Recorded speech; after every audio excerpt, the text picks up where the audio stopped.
pick in the big three. You've got Nvidia here. Why Nvidia? So I was looking at NVIDIA. Really, when I zoom out, I like to look at the industries, the sectors, and then drill down. First, NVIDIA is part of the Dow, and so the Dow took a big sell-off, and NVIDIA was a little bit of a portion of that. But overall, when I look at the sector, if you look at the SOX, so the semiconductor sector, the chips, memory stocks, they've all been pulling back, and NVIDIA has been no exception. When you zoom out, it's definitely off its highs. And when I think about what's happening with the AI and infrastructure play, yes, it's still in play, but the problem becomes, can NVIDIA outpace the growth that it needs to keep up with its valuation, number one? And then number two, you look at its biggest customers are also starting to become its biggest competitors. You have Amazon starting to build their own Trainium chip. You have Google spending money on developing their own chip. And so when you have major customers that make up a big portion of your sales and revenue, any slight or small change in their spending could affect, I should say, the revenue and the earnings per share. So I don't think NVIDIA is a bad company. I just think it's going to be capped for the time being. All right. So, Kevin, as we look at the charts for NVIDIA, I look at the chart and I see sort of a different kind of capping in that it's been pretty sideways of late. So take me through the technical picture that you're seeing. Yeah, I agree, Marley. We've basically gone sideways for 2 months or so, beginning in June, and the range is about that 190 to 215 area. I've got it at a 213 resistance today, which is above the 50-day moving average, I'll note, but it's also the level from which we've been pushed back 2, 3, 4 times now in the last 2 months. So I think that Jason's viewpoint here is certainly appropriate given what we've seen from price level. Now, the timing, of course, of all this is what remains to be seen. But if you're a trader on a daily view, you could certainly justify being at support here right around the 200-day moving average in the vicinity of 190 to 195. Looks like long-range support, but you know, the view here is that it's not currently trending upward, right? I mean, not in the shorter term window. In the longer term window, absolutely. But the range we're seeing may very well present for an opportunity to kind of stay within this sideways range. I mean, we, generally speaking, want to force price to move out of that before we start believing in there being more upside here. So let's zoom in a little then on this sideways action before we get to Jason's trade, Kevin, and take a closer look at what levels specifically you're honing in on. Sure thing. So what we're looking at on this intra-period chart, the last 90 days on a 4-hour bar, we still can see the support horizontally, 190, pretty evident. But that overhanging resistance up there around 215 is fairly obvious. It also coincides with the linear regression line of best fit there as well.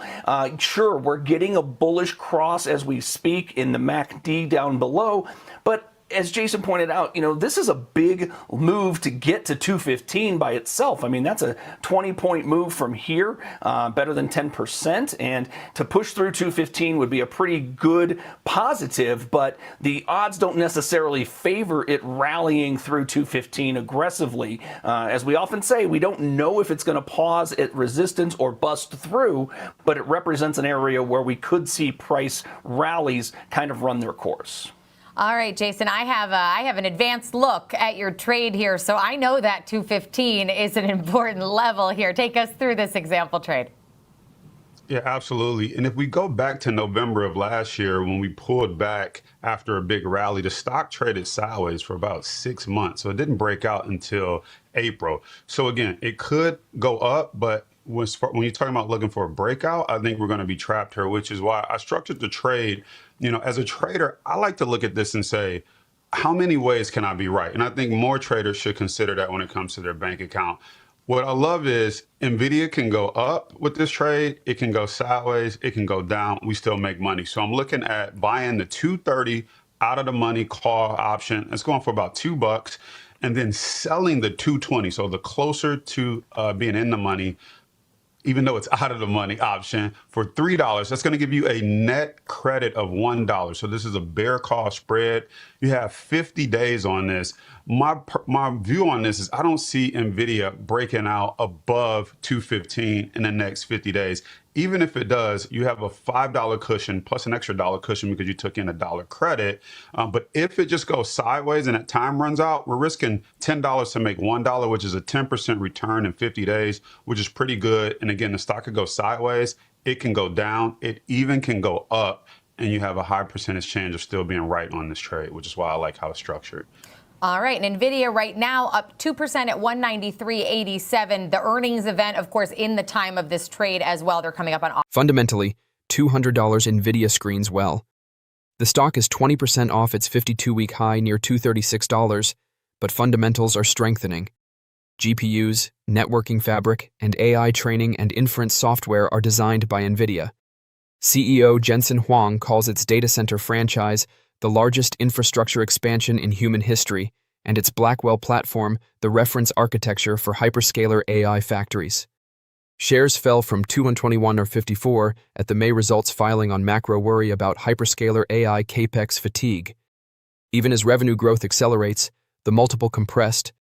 Q1 FY 2027 revenue was $81.61 billion, up 85.2%, with data center at $75.25 billion plus 92%, and networking tripling to $14.8 billion. Quarterly free cash flow was $48.55 billion, and the board authorized a $80 billion buyback. Valuation surprises. Trailing PE is 30, forward PE 22, PEG ratio 0.54. Monopoly grade ROE and operating margin are 101.5% and 60.4%. The multi-year order book includes Meta, Anthropic, CoreWeave, and OpenAI, 10 GW deployment.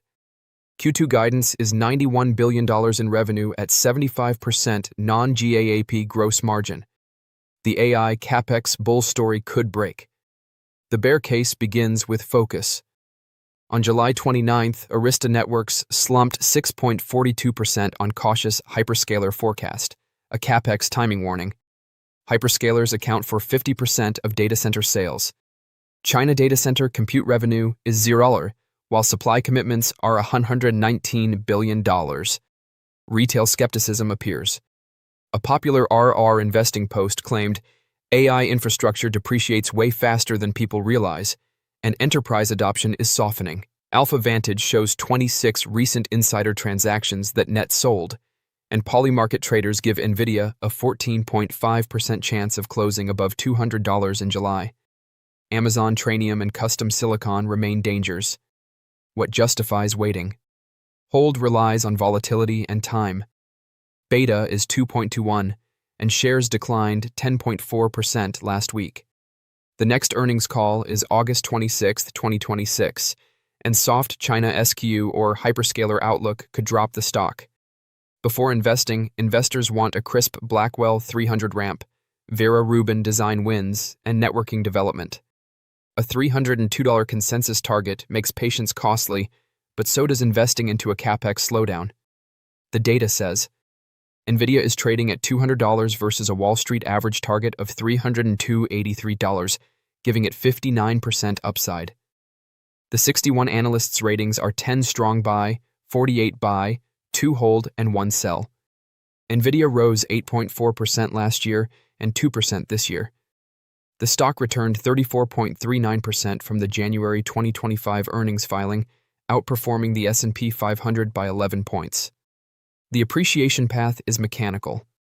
Forward, $8.26 EPS at 30 multiples gets shares to $248 without expansion. Near-term triggers include the August 26 earnings announcement, Blackwell 300 ramp, and Vera Rubin remark, and $91 billion in anticipated Q2 revenue supports them. Asymmetric risk-reward at $109 because most misery is priced in. The 52-week low is $163.85, 14% below current levels, while the one-year objective is $252.45. That helps a 55.6% net margin firm. The premise fails if hyperscaler capex contracts rather than recalibrates or a competitor closes the queue to moat. Track networking growth, mid-70s gross margin, and Blackwell 300 shipment slippage. At $200, Nvidia trades at high-margin compounder multiples, and the company has performed well from similar valuations. Chip industry cycles average 4 years. After huge gains, semiconductor stocks are correcting, raising the question of whether the cycle has peaked. Nvidia CEO Jensen Huang disagrees. A recent interview with Axios co-founder Mike Allen revealed that he doesn't expect a bust and believes the semiconductor sector has opportunity to develop. Huang said in an Axios interview that this chip boom is different since it's not driven by customer demand. He calls it industrially driven, meaning computer technology is changing. He compares AI to energy, the internet, roads, and railroads as modern infrastructure. Since this intelligence layer requires chips, demand is different from consumer-driven computer and phone demand cycles. Huang's semiconductor sector perspective is most interesting for AI stock investors. He thinks it should be 5 to 10 times bigger.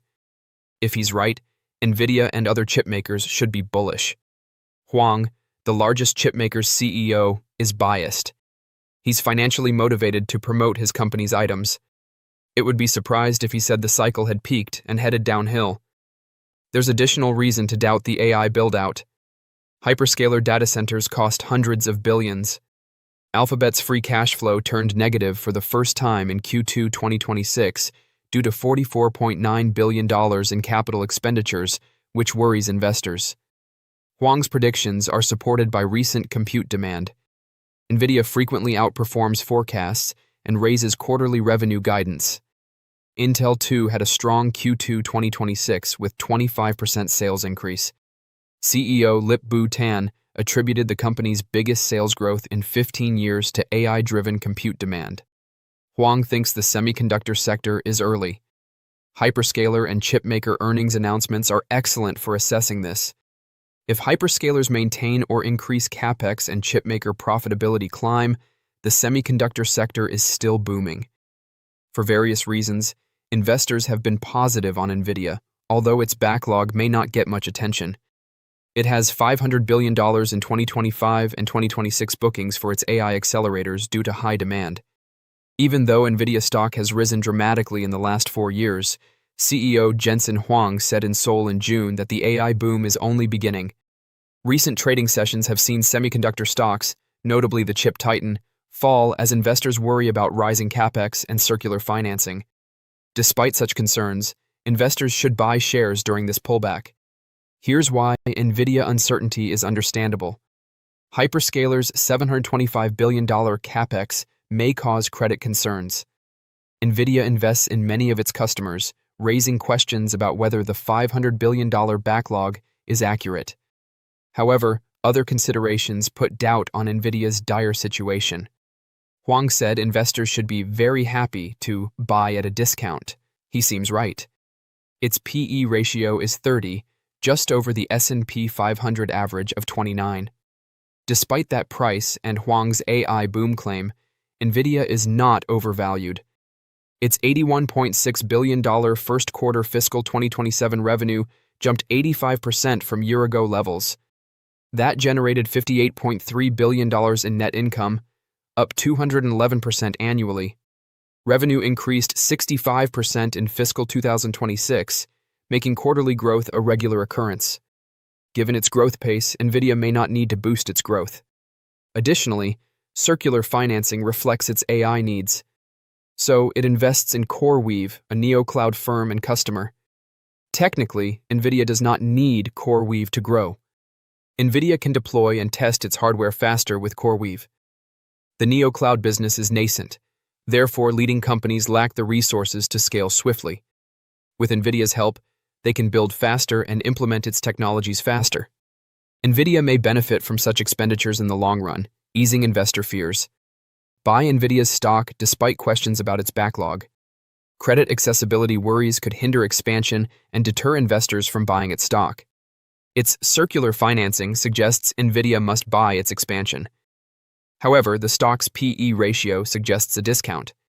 It appears investments like CoreWeave help improve and deploy its hardware faster. Thus, investors should trust Nvidia's expansion despite uncertainties. Investors might overlook the uncertainties and buy the chip stock due to its low PE ratio. Nvidia stock has fallen, but still boasts a huge 5-year gain. Valuation checks indicate an intrinsic value estimate higher than the current price at US $200.75. However, the broader scorecards show a mixed picture rather than a bargain. Is Nvidia undervalued on cash flow? The discounted cash flow DCF model estimates Nvidia's future cash generation in today's dollars. Nvidia generated 119.4 billion of free cash flow in the past year, and the DCF methodology assumes a growing cash flow profile. Thus, the model estimates a $236.91 per share intrinsic value in dollars. Using the current share price of $200.75, Nvidia is 15.3% undervalued on cash flow. Recent concerns about circular financing for major AI data center projects and growing credit default swap costs explain why the market price is below this intrinsic estimate despite the claimed free cash flow basis. Is Nvidia still cheap earnings? PE is the easiest approach to compare Nvidia to other profitable chip companies with AI spending. Nvidia trades at US $200.75 on 30.5x earnings, significantly below the semiconductor industry average of 52.2x and the peer group at 70.2x. The fair PE ratio model suggests a reference multiple of 65.4x based on Nvidia's size, margins, sector, and risk profile, more than double the current PE.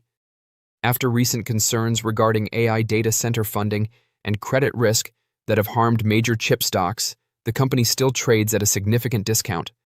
The PE multiple alone shows Nvidia stock is undervalued compared to equivalent earnings elsewhere. The discounted cash flow, DCF, intrinsic value assessment, and earnings multiple work show Nvidia inexpensive despite a good 5-year return. The larger checks are mixed, so the seeming discount is not a green sign and likely reflects concerns about AI data center funding mechanisms and risk. For investors, the major concern is whether Nvidia can keep turning its AI commitments into durable cash creation without financing and credit risks eroding the current discount.